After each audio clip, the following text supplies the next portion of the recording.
गांव का नाम था रामपुर। नक्शे में छोटा सा, लेकिन यहां जिंदगी बहुत भारी थी। यहां लोग सपने कम देखते थे, क्योंकि सपने देखने से पहले पेट भरना जरूरी था। इसी गांव में एक लड़का पैदा हुआ, अर्जुन। उसके जन्म पर न ढोल बजे न मिठाइयां बंटी, क्योंकि उसके आने से पहले ही उसके पिता सब कुछ हार चुके थे। जमीन, पैसा और इज्जत। मां ने उसे सीने से लगाया और बस इतना कहा, तू मेरा सहारा बनेगा। अर्जुन का बचपन खिलौनों में नहीं बीता। जब दूसरे बच्चे खेलते थे, वो मां के साथ दूसरों के घरों में काम करता था। झाड़ू, बर्तन, कपड़े जो मिला वही किया।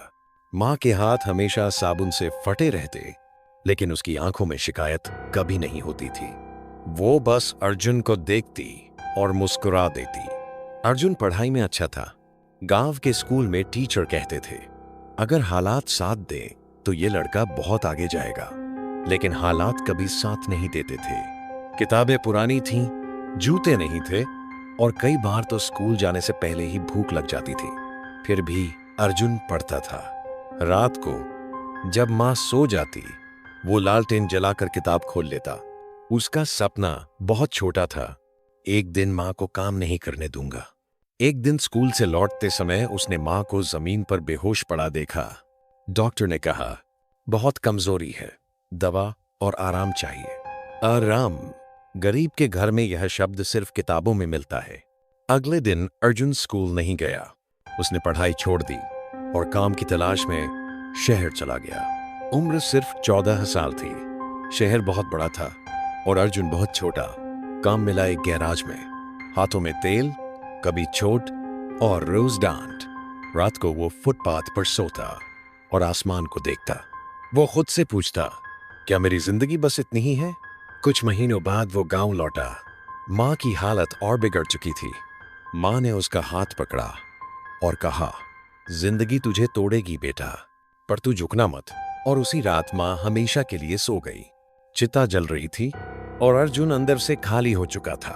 अब उसके पास न घर था, न कोई अपना। वो फिर शहर लौट गया, लेकिन इस बार कुछ बदल चुका था। शहर में उसकी मुलाकात राघव से हुई। राघव ने आसान पैसे का रास्ता दिखाया।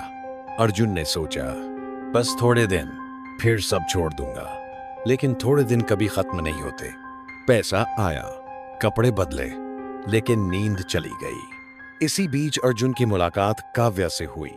वो एक एनजीओ में काम करती थी। उसने अर्जुन से पूछा, तुम अंदर से इतने टूटे क्यों हो? अर्जुन पहली बार चुप नहीं रहा। वो सब कुछ कहना चाहता था, लेकिन कह नहीं पाया। धीरे धीरे अर्जुन बदलने लगा, लेकिन अतीत उसका पीछा नहीं छोड़ रहा था। एक रात एक डील गलत हो गई। पुलिस आ गई, भाग दौड़ हुई और उस अफरा तफरी में एक आदमी की जान चली गई। अर्जुन उस रात सो नहीं पाया। काव्या को सच्चाई पता चल गई। उसने कहा, गलती से भागना सबसे बड़ा अपराध होता है। अर्जुन टूट गया। राघव ने उसे छोड़ दिया। काव्या उससे दूर हो गई। अगले दिन अर्जुन खुद पुलिस स्टेशन गया। हथकड़ी लगी, अखबार में नाम छपा। जेल की जिंदगी आसान नहीं थी, लेकिन वहीं अर्जुन ने खुद को समझना शुरू किया। उसने पढ़ाई की, काम सीखा और हर रात मां की आवाज याद करता, झुकना मत। 10 साल बाद अर्जुन बाहर आया। दुनिया बदल चुकी थी, और वो भी। सबसे पहले वो मां की कब्र पर गया और बोला, मैं देर से आया, लेकिन सीख कर आया हूं। कुछ समय बाद उसकी मुलाकात काव्या से हुई। काव्या ने बस इतना कहा, तुम भागे नहीं, यही जीत है। अर्जुन ने एक छोटा सा सेंटर खोला। नाम रखा दूसरा मौका, जहां वो उन्हीं लोगों की मदद करता था जिन्हें दुनिया ने छोड़ दिया था। वो सबको एक ही बात कहता, वक्त बहुत कुछ छीन लेता है, लेकिन अगर इंसान खुद को न छोड़े तो सब कुछ वापस पाया जा सकता है। और यही अर्जुन की कहानी खत्म नहीं होती, बल्कि शुरू होती है।